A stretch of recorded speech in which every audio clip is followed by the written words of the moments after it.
Hello guys, welcome to my YouTube channel. तो जैसे कि आप सबको पता है कि हमने पहला टॉपिक जो है सुपर टेट 2023-24 के लिए साइंस पढ़ा रहे थे और हमारा पहला टॉपिक था साइंस इन डेली लाइफ। ये हमने स्टार्ट कर दिया था, ठीक है। ये सारा सब कुछ हमने जो है वो पढ़ा दिया था।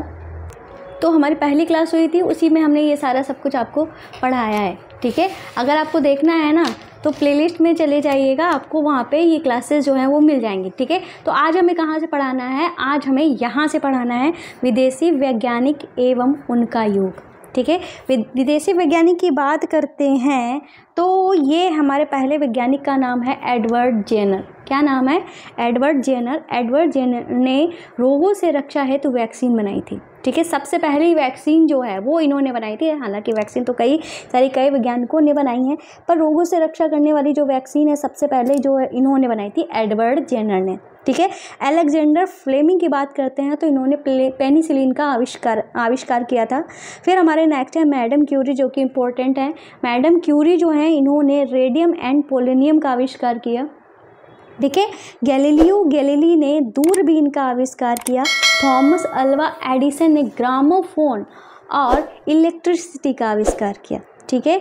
गैलीलियो मार्कोनी, ठीक है। गैलीलियो मार्कोनी जो हैं इन्होंने रेडियो का आविष्कार किया और गैलीलियो जो गैलीली हैं इन्होंने दूरबीन का आविष्कार किया। इन दोनों में कंफ्यूज नहीं होना है। गैलीली ने दूरबीन का आविष्कार किया है, मार्कोनी ने रेडियो का आविष्कार किया है। ऑटो हान ने एटॉमिक बम का आविष्कार किया है। सर आइजैक न्यूटन, जिसको हम पहले ही पढ़ चुके हैं, ग्रेविटेशनल फोर्स जो होता है हमारा, जो कि गुरुत्वाकर्षण बल होता है, उसका आविष्कार किया था।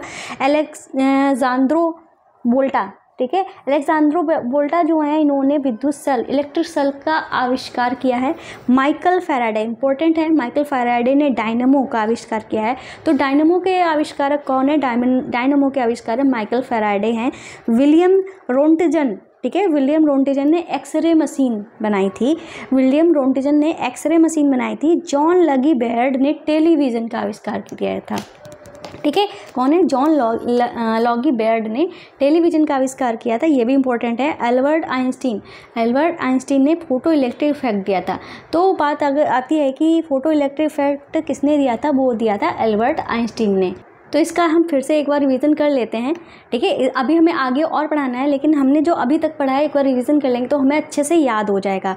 एडवर्ड जेनर ने रोगों से रक्षा के लिए वैक्सीन बनाई थी। अलेक्जेंडर फ्लेमिंग ने पेनिसिलिन का आविष्कार किया था। मैडम क्यूरी ने रेडियम पोलोनियम का आविष्कार किया था। गैलीली ने दूरबीन का आविष्कार किया।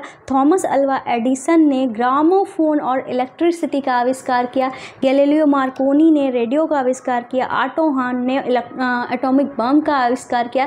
सर आइजैक न्यूटन ने गुरुत्वाकर्षण बल दिया था। अलेक्जेंड्रो वोल्टा ने विद्युत सेल बनाया था। माइकल फैराडे ने डायनमो का आविष्कार किया। विलियम रोंटिजन ने एक्सरे मशीन बनाई थी। जॉन लगी बेयर्ड ने टेलीविज़न का आविष्कार किया था। एल्बर्ट आइंस्टीन ने फोटो इलेक्ट्रिक इफेक्ट दिया था। हम आपको एक और बात बता देते हैं कि ये जो कि हमारे नोट्स हैं, ये हमारे भाई बहुत बड़े बड़े चैनल जिनका हम नाम नहीं लेना चाहते हैं, उनका हमने प्रॉपर कोर्स ख़रीदा था, फिर उनके ही पढ़ाए गए उनमें जो पढ़ाया जा रहा है उन्हीं से 2-3 कोर्स खरीदे थे, उनमें जो इम्पोर्टेंट नोट्स बनवाए जा रहे हैं, ठीक है, वो हम यहाँ पे हमने उनके नोट्स बनाए हैं प्रॉपर, फिर उनको हम पढ़ा रहे हैं, ठीक है। और ये हमारे ही नोट्स हैं, इनसे ही मैं पढ़ रही हूँ, क्योंकि सुपर टेट की वैकेंसी आने वाली है, आप अच्छे से जानते हो।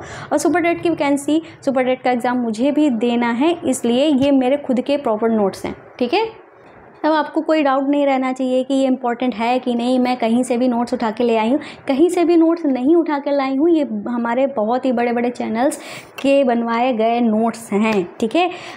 यहाँ पे लिखा है भारतीय वैज्ञानिक व विदेशी वैज्ञानिक जिन्हें नोबेल पुरस्कार से सम्मानित किया गया, मतलब उनका नाम यहाँ पे लिखा है, भारतीय हो या विदेशी हो, जिन्हें नोबेल पुरस्कार मिला है। देखो सबसे पहले हैं सर सीवी रमन, ठीक है। सर सीवी रमन जो है उन्होंने क्या किया था? उन्होंने स्कैटरिंग ऑफ लाइट बताई थी, जिसे रमन रमन इफेक्ट, ठीक है, रमन इफेक्ट ऑफ लाइट भी बताया जाता है। फिर यहाँ पे हरगोविंद खुराना ने क्या किया था, आनुवंशिकी कोड के बारे में बताया था, या जिसको हम बोलते हैं जेनेटिक कोड के बारे में बताया था। सुब्रमण्यम चंद्रशेखर ने एस्ट्रोनॉमी से रिलेटेड है, किससे रिलेटेड है, एस्ट्रोनॉमी से रिलेटेड है। एल्बर्ट आइंस्टीन, अभी हमने देखा, एल्बर्ट आइंस्टीन को मिला था फोटो इलेक्ट्रिक इफेक्ट के लिए मिला था। मैडम क्यूरी को रेडियम और पोलेनियम के लिए मिला था।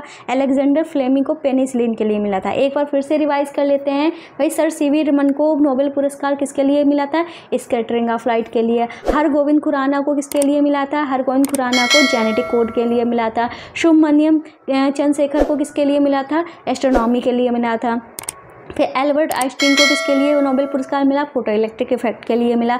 मैडम क्यूरी को रेडियम और पोलेनियम के लिए मिला। अलेक्जेंडर फ्लेमिंग को किसके लिए मिला, पेनिसिलिन के लिए मिला। आगे चलते हैं, तो आगे हम चलते हैं यहाँ पे हमारा लिखा है भारतीय अंतरिक्ष अनुसंधान संस्थान।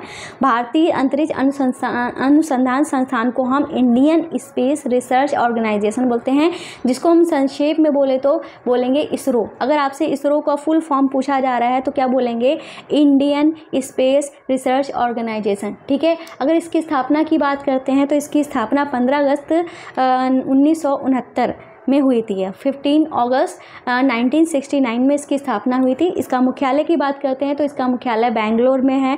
कार्य की बात करते हैं तो इसका कार्य क्या है, तो इसका कार्य कृत्रिम उपग्रहों को डिज़ाइन करके उनका निर्माण किया जाता है। मतलब क्या किया जाता है इसरो में कृत्रिम उपग्रह मतलब मैनुअल सैटेलाइट बनाई जाती है, उसका निर्माण किया जाता है, फिर उनको लॉन्च किया जाता है। ये कार्य है हमारे इसरो का।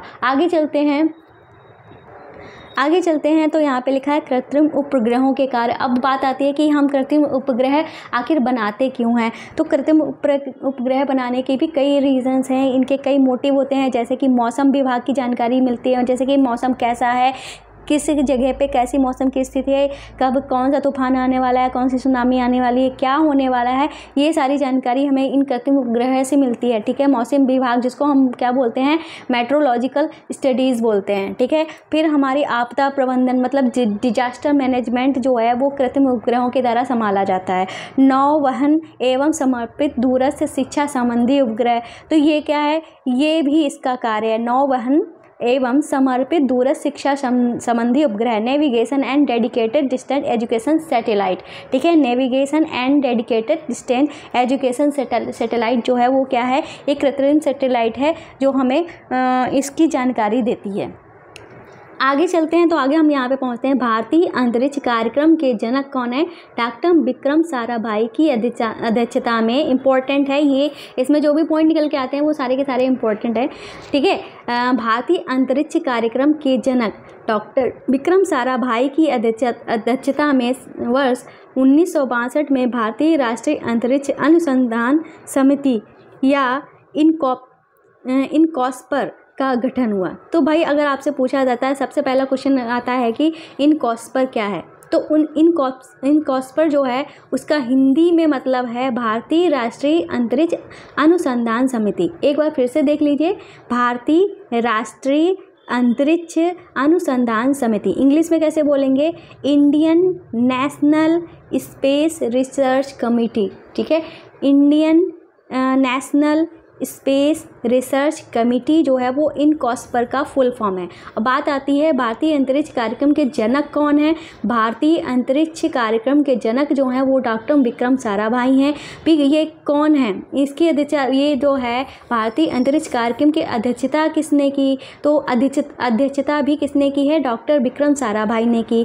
किस सन में की, तो वो की है 1962 में। तो 4 क्वेश्चन हमारे यहाँ पे बने हैं। तो पहला क्वेश्चन है भारतीय अंतरिक्ष कार्यक्रम के जनक कौन है, वो है डॉक्टर विक्रम साराभाई।